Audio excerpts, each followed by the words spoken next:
Bueno, buenas tardes a toda la audiencia. La verdad que estar con los misioneros, estar con los argentinos para mí es maravilloso. Yo que sufrí el exilio forzoso a los 23 años, tuve que estar sola, lejos de mi familia, de mi patria, de mis compañeros, estar acá y poder hablar con la audiencia, la verdad que es una felicidad enorme, Ujú. como también disfruto cada momento el haber sobrevivido a 3 secuestros, cosa que no tuvo mi hermano y los 30.000 compañeros no tuvieron esa suerte, Mm. así que todos los días digo, gracias a la vida, gracias que estoy, y ese compromiso que tengo de ser la voz de los que ya no están.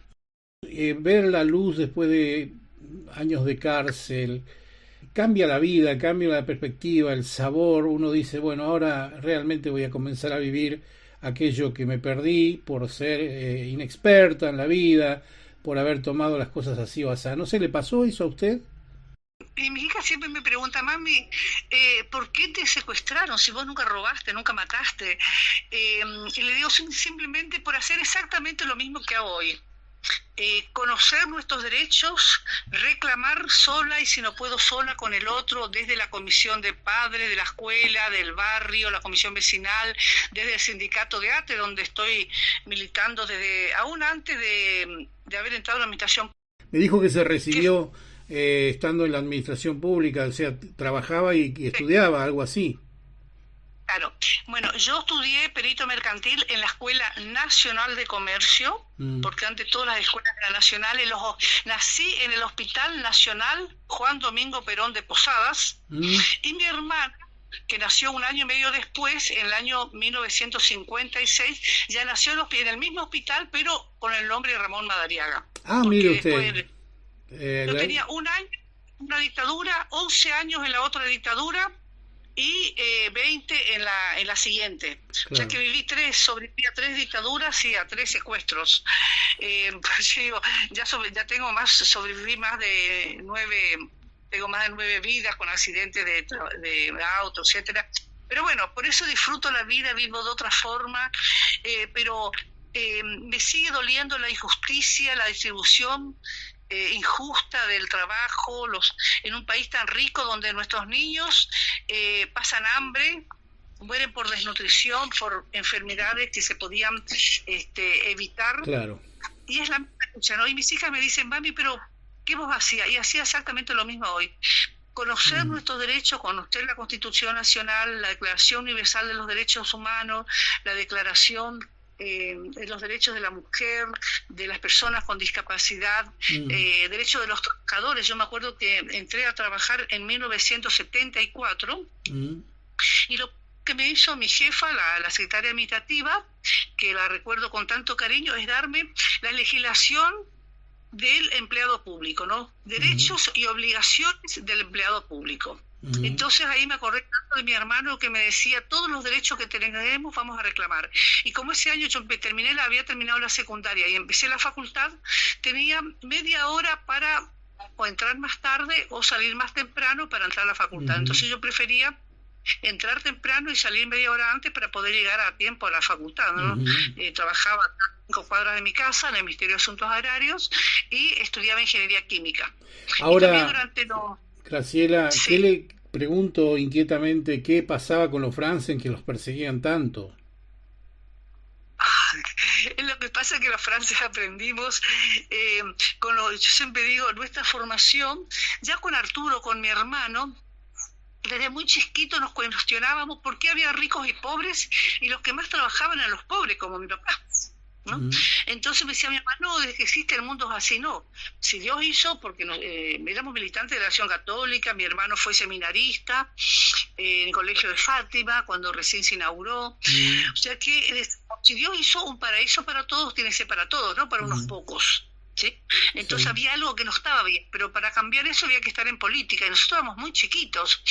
Y después, yo a los 8 años entro a la Acción Católica, en la Iglesia Catedral, con el Ujú. padre José Cerepac, que también fue preso político, perseguido, y muy querido por su comunidad, tanto así, yo estuve ahora el Sherepak, el sábado, famoso gallo fino. el famoso gallo fino de la película, sí, sí, exactamente. Ah, bien.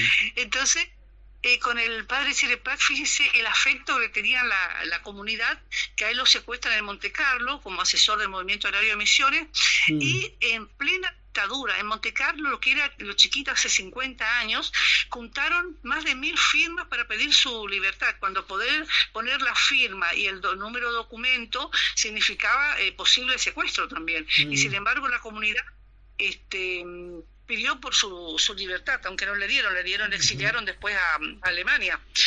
Pero esto que aprendimos nosotros desde la Iglesia en la Acción Católica, el ver, juzgar y actuar, ver la situación de justicia, analizar, ver las causas, ver las consecuencias y qué podemos hacer para modificar. Y después con el padre Hugo Matot, también me acuerdo en el barrio Santa Rosa, donde estaban los oleros, todavía no estaba la capilla, él nos hablaba del pecado de omisión, poder hacer algo para ayudar al otro y no hacerlo.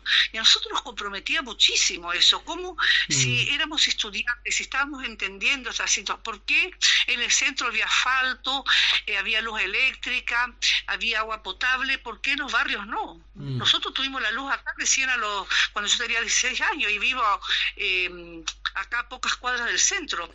Entonces, esas justicia hacía que nos organizáramos en los barrios, nos organizáramos como estudiantes, nos organizáramos como trabajadores y reclamáramos. Fíjese la inflación que teníamos. Yo empecé a trabajar en el año 74. En el 75 yo había comprado la primera heladera para mi mamá. Mi hermano, cuando empezó a trabajar en el correo, puso la luz eléctrica en casa, compró licuadora, lavarropa, que era lo más urgente para mi mamá. 7 hermanos y una prima que vivía acá. Y cuando yo compré la heladera y terminé de pagar en 5 cuotas la heladera, y me dice mi mamá, y si compras un auto, estaba el Círculo Citroën, ¿no? Pero en un año subió tanto la cuota que mi sueldo no alcanzaba para la cuota. ¿Cómo? Una situación de hoy, digamos, ¿no? Trabajar y que tu sueldo no te alcance. Yo vivía con mis padres, pero si tuviese que pagar alquiler, imposible de estudiar, imposible todo, digamos, ¿no?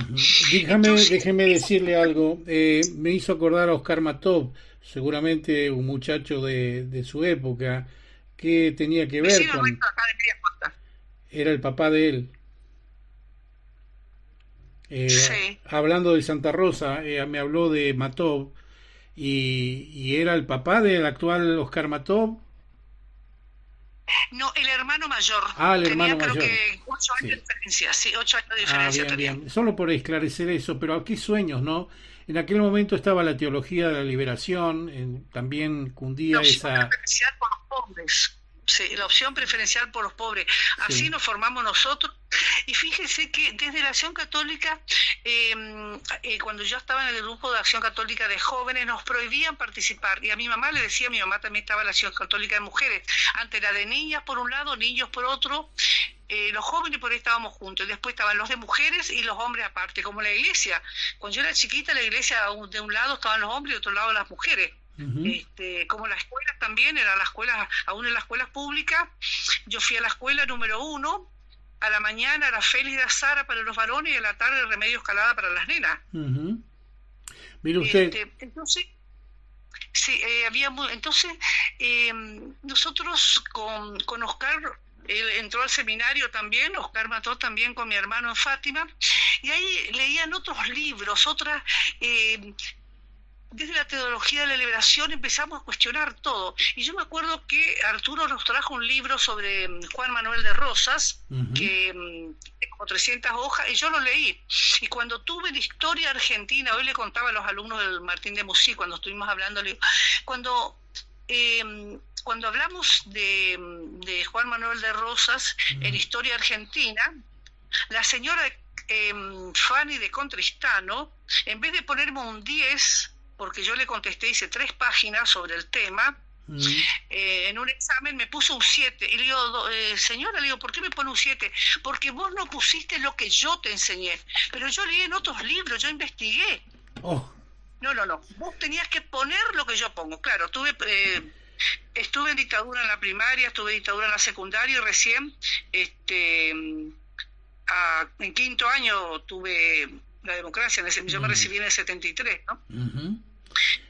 Cuando yo empezaba el primer año de secundaria, el año 73, tenemos esa diferencia de edad, yo en Santiago del Estero, de paso le cuento, pero me llama la atención un punto y me gustaría saber qué piensa.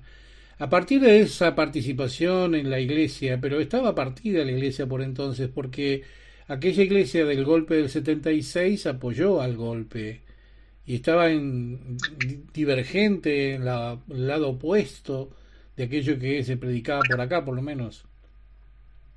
Bueno, a ver, había este grupo de sacerdotes del tercer mundo, es como hoy también se llama curas villeros, sí, que claro, están a favor de los de más humildes, ¿no es cierto? La teología de la liberación era la opción preferencial por los pobres, ¿sí? Entonces, era totalmente diferente a la jerarquía de la iglesia. Mientras la jerarquía de la iglesia, que habían algunas excepciones, eran mínimas las excepciones que estaban con los trabajadores, con las ligas agrarias, con los obreros, con la gente de los barrios más humildes, pero era una minoría. ¿Sí? La mayoría apoyó, y yo le digo algo que me dolió mucho cuando después de muy grande ya, yo siempre me iba con mi mamá, como íbamos a la Acción Católica, a la catedral, que era el único lugar que había, cantaba una canción que me parecía tan hermosa, decía, Cristo Jesús, en ti la patria espera, y bueno, salve divino, foco de amor, salva al pueblo argentino. Y después de muchos años, ya en democracia, me entero que esa canción cantaban los fascistas de la iglesia, salvar a la iglesia del peronismo, que dio derecho a los trabajadores, que dio por primera vez obra social, jubilación, 8 horas de trabajo, aguinaldo, los hoteles en Chapalmalal y en Embalse para que los trabajadores pudieran conocer el mar y las sierras. Entonces, esa iglesia de fascista, de ultraderecha, es la que apoyó golpes militares. El Opus Dei. Exactamente, el Opus Dei. Entonces, era diferente a esa otra iglesia que yo conocí. Me hace acordar Graciela, cuando se cantaba, yo también, tenía 16 años cuando llegó el golpe, y me acuerdo que por entonces se cantaba de colores, soy de colores. Yo no quería... Eran militares, bueno, eran los militares, la canción de los militares. Sí. Sí. De los a favor del golpe, digamos. Sí. Y a nosotros, pero me acuerdo que había una canción que siempre por ahí le cuento a los jóvenes que decía, Señor, haz que este puente no se rompa, mientras pueda servir a mis hermanos, y cuando ya no los necesite, destrúyelo a tu antojo entre tus manos. No importa si el dolor de 1000 pisadas dejen en él huellas ensangrentadas, ¿no? Y esas huellas ensangrentadas las tenemos hoy con nuestros compañeros desaparecidos, con la cantidad de misioneros, vecinos, amigos, compañeros o vecinos acá del barrio, de la iglesia. Susana Ferreira era presidente de la Acción Católica de Jóvenes en Oberá, asesinada a la dictadura. Maestra, profesora de arte, asesora del Movimiento Agrario Misiones, los pequeños y medianos productores. Y por querer ese otro país, ese otro mundo mejor, nos secuestraron, persiguieron, nos torturaron. Siempre digo, si hubiésemos cometido algún delito, ¿por qué no nos juzgaron si ellos tenían toda la justicia? Es más, los pocos... no, pero no entendían ese mundo de la democracia. No la entendían directamente. Claro, los pocos compañeros que tuvieron causa en la justicia fueron sobreseídos, como una compañera de Goya Corriente, que estaba en las ligas agrarias, estaba militando con el obispo Alberto Devoto, que estaba a favor de las ligas agrarias, de mejores precios para los productos del campo, el tabaco, el tomate. ¿Sí? Ella tuvo 8 causas, le abrieron una causa, salía sobreseída, o sea, libre culpa y cargo, después otra y otra y otra, porque no había de cómo condenarle. Por eso estábamos, y los que teníamos entre comillas el privilegio de estar a disposición del Poder Ejecutivo Nacional, fuimos solo 7.000 presos legales, Ujú, que llegamos a las cárceles legales, pero eso tampoco te daba garantía, claro. porque los 3 misioneros asesinados en la masacre de Margarita Belén, como mi hermano Luis Arturo Franzen, Manuel Poradio Campo y Carlos Alberto Duarte, estaban a disposición del Poder Ejecutivo Nacional, trabajaban y eran estudiantes universitarios. También Eh, estuvo Terezuka ahí, ¿no? Algo así. Vos sabés que Carlos, bueno, eso pensamos siempre porque él desaparece en la época de la masacre de Margarita Belén. Él estaba en un Ujú. centro clandestino, no estaba en la cárcel legal como estuvieron los otros 3, y pensamos que también lo habían matado ahí. Pero hace poco, en el 2018, se descubre cuando están los juicios de lesa humanidad, un médico cuenta que enterraron a varios cuerpos que vieron flotando en el río de Paraná con terribles señales de tortura, Mm.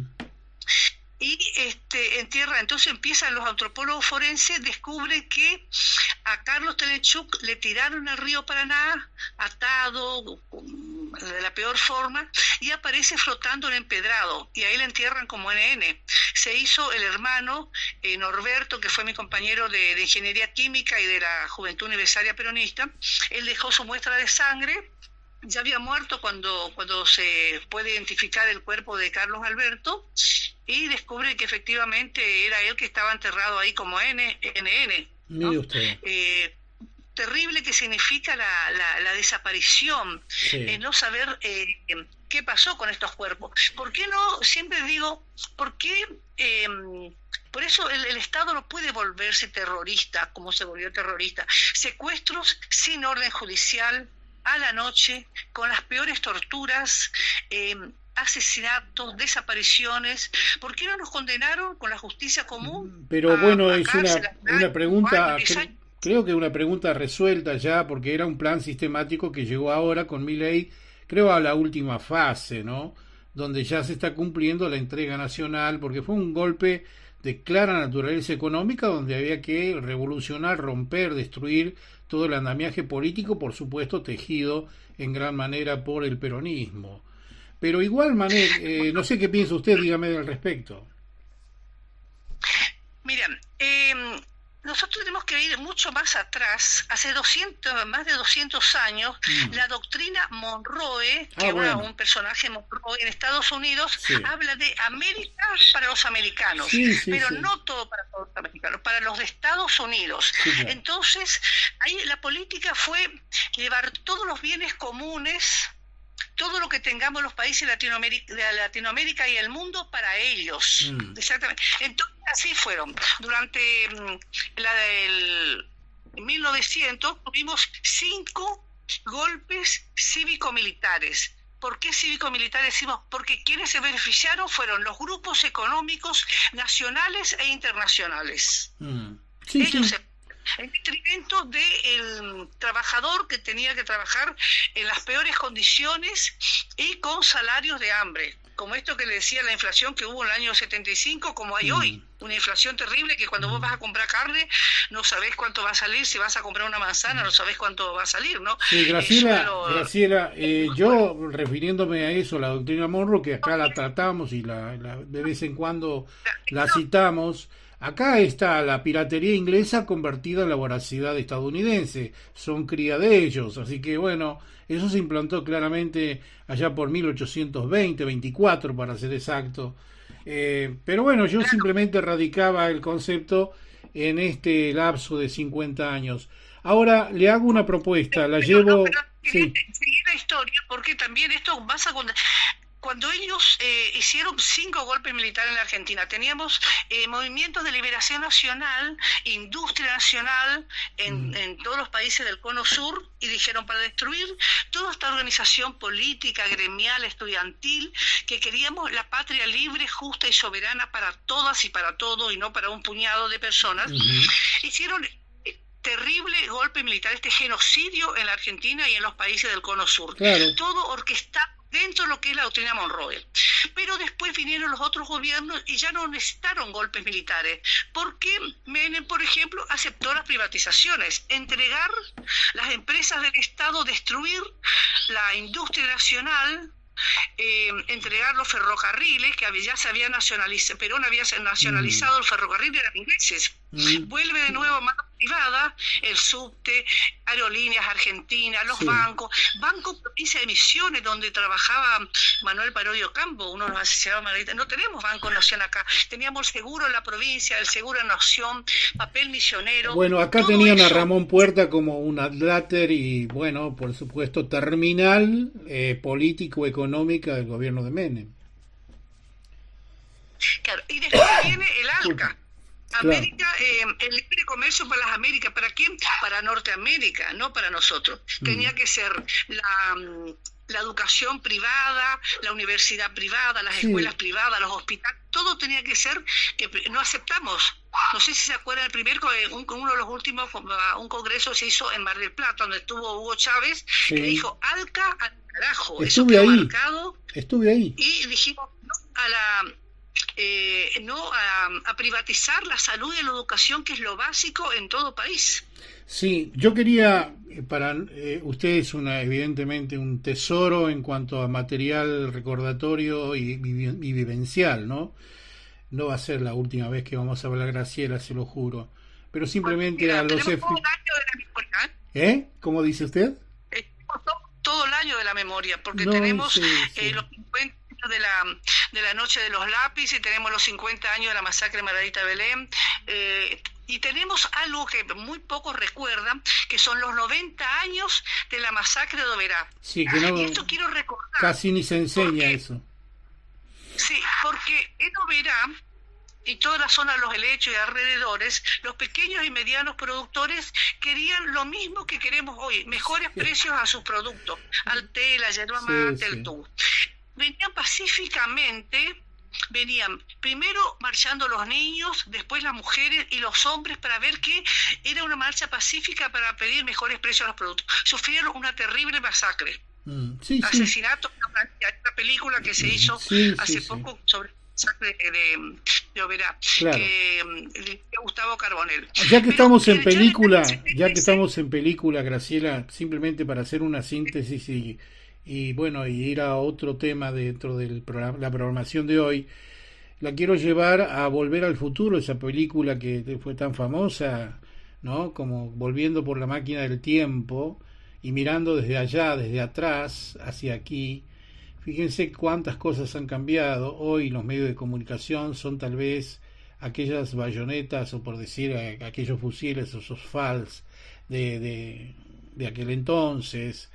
Hoy vemos otra clase de depredación, en todo caso de desaparición de la conciencia nacional, que sería ese el campo de batalla, las mentes, y vemos a los pibes de 16 años votando a un enajenado como tenemos de presidente de la nación.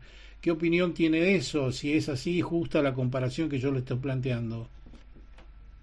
Mira, vos sabés que yo no le culpo a los jóvenes, porque le culpo a los padres, porque los docentes en lucha, los policías, los yerbateros, y vuelvo a esto, ¿no?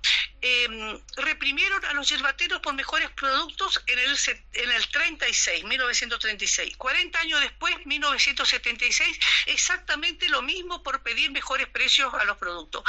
En el 2000-2001 tuvimos el tractorazo acá pidiendo también mejores precios a los productos, a la yerba mate, al té, ¿sí?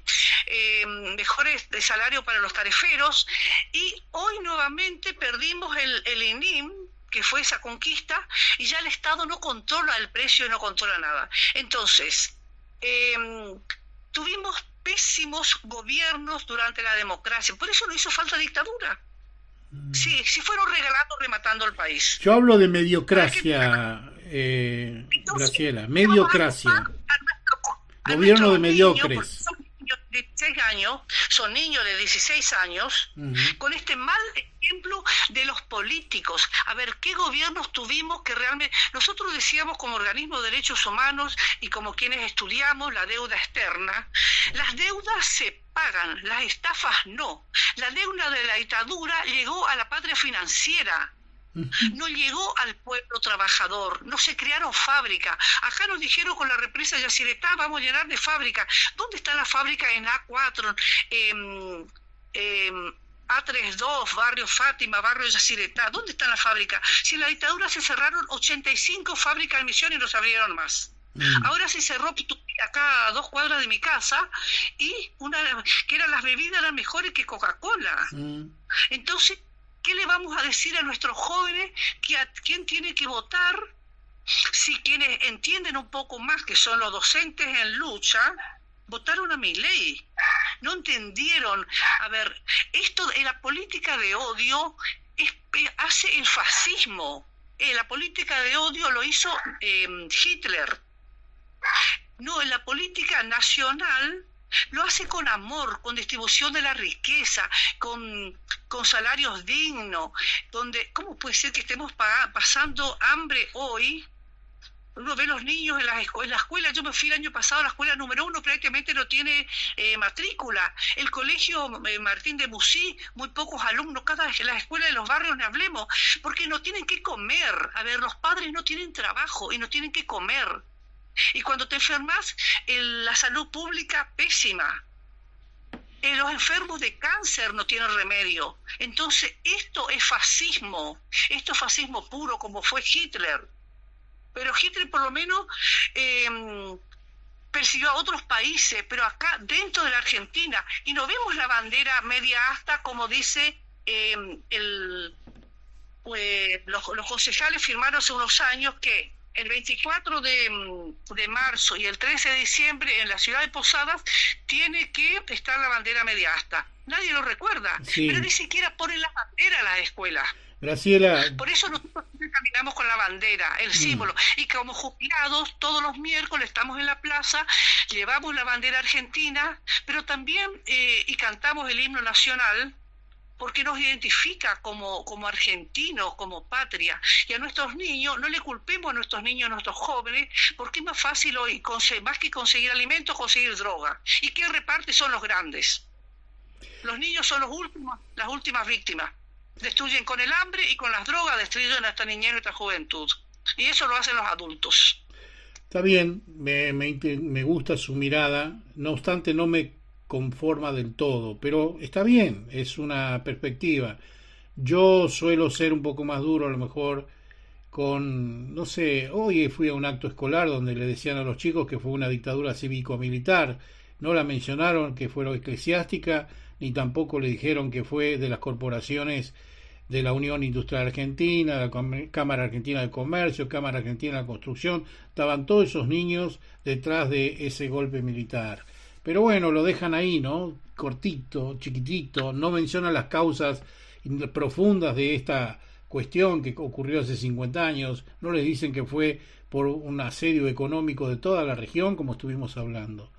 Mire, la verdad que me sorprendió, Graciela. Pero es para seguir, hasta me emociona que en la escuela se hable todavía, porque en muchas escuelas prohíben porque dice que los padres no quieren.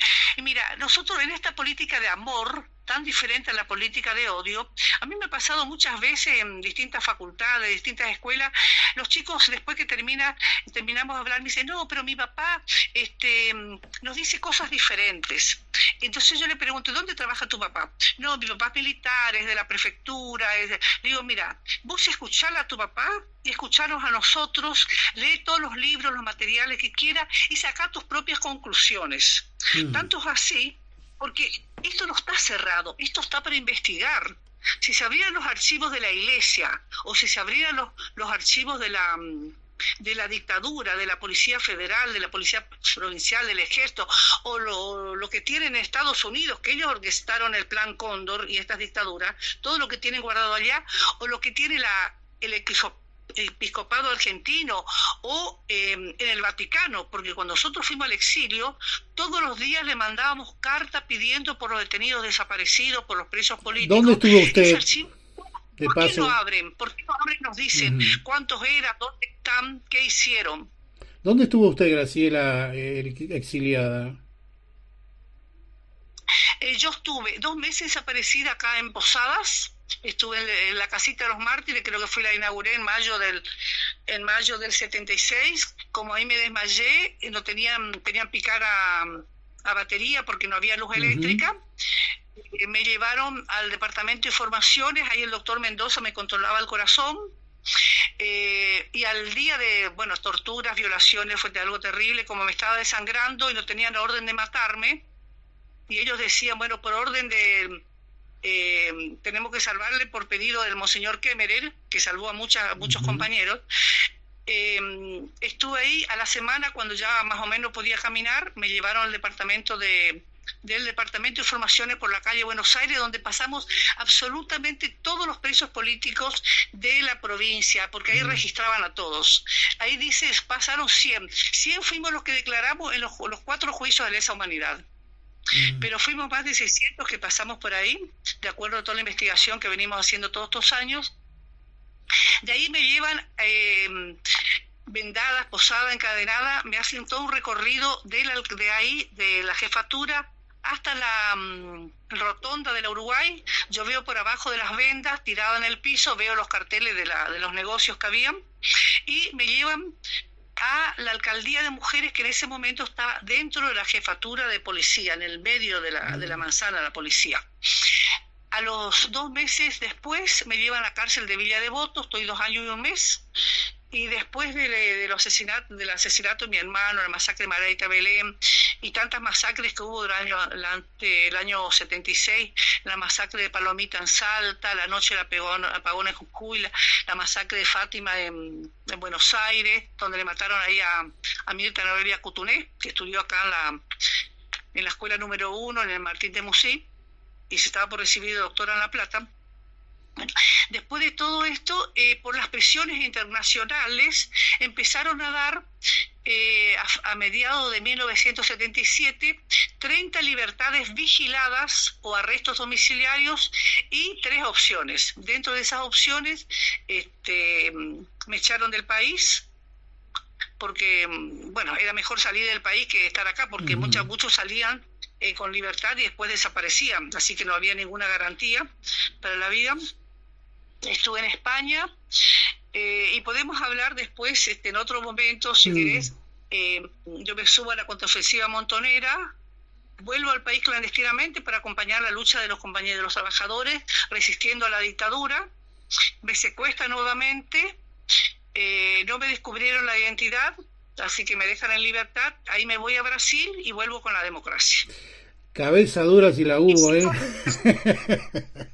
Qué bárbaro, qué increíble. Bueno, Graciela, muchas gracias por esta cantidad de cosas que nos ha contado, y esta conversación que tuvimos no sobre la memoria o el recuerdo, sino también, ¿por qué no?, rebotando en el presente. Hasta cualquier momento, muchas gracias.